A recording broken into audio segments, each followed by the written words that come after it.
So, what year is it? Right now, it's 2026. Seems pretty straightforward, right? We write it on everything, we make plans with it.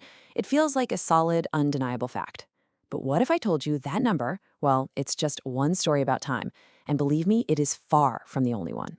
You know that number we all just instinctively use to place ourselves in history? It wasn't discovered, it was invented. It's a human creation, and it comes with a very specific point of view.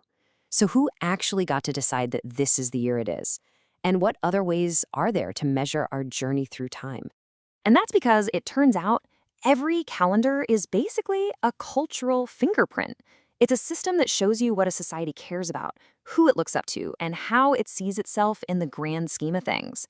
Today, we're going to dive into these powerful stories, from the one we use every day to others that measure time on a scale that is almost impossible to imagine.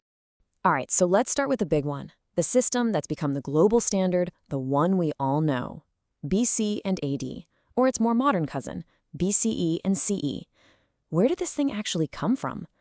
Well, the story's actually pretty interesting, and it all starts with a 6th century monk who just had a math problem to solve. So, BC, we all know that one, before Christ.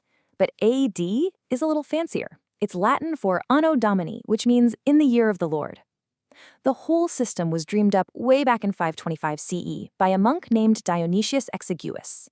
And get this, his main goal was just to figure out the correct date for Easter. See, he really didn't like the old system, which was based on the reign of a Roman emperor, Diocletian, who, let's just say, was not a big fan of Christians. So he decided to recenter all of history around what he calculated to be the year of Jesus' birth.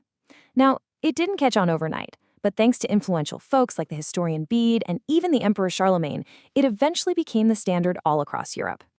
Okay, so how does this stack up against the new kids on the block, BCE and CE? Well, BCE just stands for before the Common Era, and CE is Common Era. And here's the most important part, the thing you absolutely have to remember. The numbers are exactly the same. 400 BC is 400 BCE. 2026 AD is 2026 CE. Nothing changes but the label. So why the switch? It's really about creating a system that's religiously neutral. You know, something that works for everyone in academic, scientific, or multicultural settings, no matter what their beliefs are. But here's a weird little glitch in the system. When Dionysius was setting this all up, the concept of the number 0 just wasn't really a thing in Europe yet. So his calendar does something funny. It jumps directly from the end of the year 1 BC to the start of the year 1 AD. Boom. There is no year 0 in between. It sounds like a tiny detail, right? But it actually makes calculating time spans across that BC to AD divide a real headache. It's like this little historical bug that's been baked into our timeline for centuries. So when you boil it all down, the move to BCE and CE isn't about changing history or messing with the numbers. It's simply about reframing our shared timeline. The goal was to find a system that could be a shared necessity for our globalized world, letting people from totally different backgrounds talk about the same historical events without endorsing one specific religious view. Okay, so we've been talking about a few thousand years of human history. Well, now I want you to just throw that out the window. Because for geologists and archaeologists, a few thousand years is nothing. It's a rounding error. To talk about deep time, the real, staggering age of our planet, they needed a whole new kind of clock. And that's where the BP scale comes in. BP stands for before present, and it's used all the time in things like radiocarbon dating.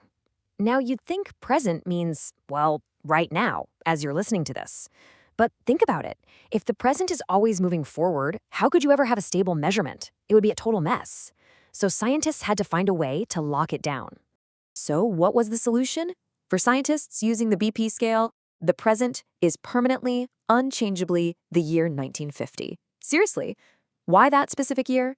Well, it was around the time radiocarbon dating was getting standardized, but the really big reason is that it was just before all the atmospheric nuclear bomb testing in the 50s began dramatically changing the amount of carbon-14 in our atmosphere. So 1950 became this perfect, stable, scientific baseline, a present that's forever frozen in time. And this is where you can really see the scale we're talking about. Just look at this. That tiny, tiny sliver on the left, yeah, that's basically all of recorded human history. Compare that to when the dinosaurs went extinct 66 million years ago. And then look at the age of the Earth itself. We're talking 4.6 billion years. It's just mind-boggling. To even talk about these timescales, scientists use terms like MYA for millions of years ago and BYA for billions. It really shows that our entire human story is just the final sentence in an incredibly long book. Okay, so let's pull back from that cosmic scale and zoom right back into the human world. Because even though the CE/AD system is pretty dominant in global business, there are hundreds of millions of people all over the planet who still use calendars that tell very different stories.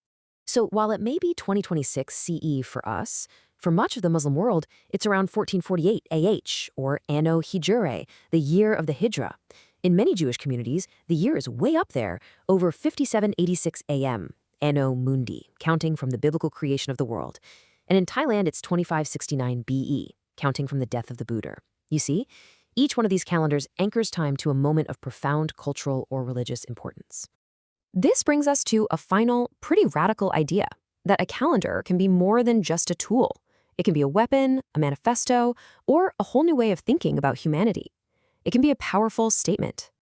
Check this out. During the French Revolution, the leaders didn't just overthrow the king, they tried to overthrow the calendar itself. They wanted to create a new one from scratch to erase every last bit of religious and royalist influence. It started with year 1 of the Republic, it had 10-day weeks, and the months got these beautiful poetic names based on nature, like Vendemier for the grape harvest. It was this radical attempt to remake society by remaking time. Now, it only lasted about 12 years, but it's such a powerful example of a calendar as ideology. A more recent and maybe more practical idea is the Holocene Era, or Human Era calendar. This was proposed by a scientist named Cesare Emiliani, and his goal was to create a single calendar for all of humanity. Its year 1 is set roughly 12,000 years ago, marking the approximate start of human settlements and agriculture, a true turning point for our entire species.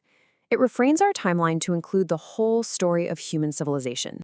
And the beauty of the system is how simple it is. You can do it right now. Just take our current year, 2026, and add 10,000. That makes it the year 12,026 HE.